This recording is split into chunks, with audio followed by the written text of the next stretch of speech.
What's the meaning of accuser? Accuser. Accuser.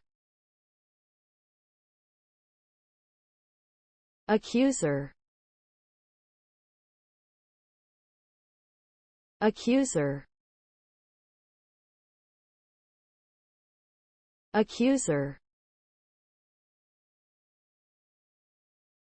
An accuser is a person who claims that someone has done something wrong, especially that they have committed a crime. The accuser may be a witness to the crime, or they may have other evidence that the crime was committed.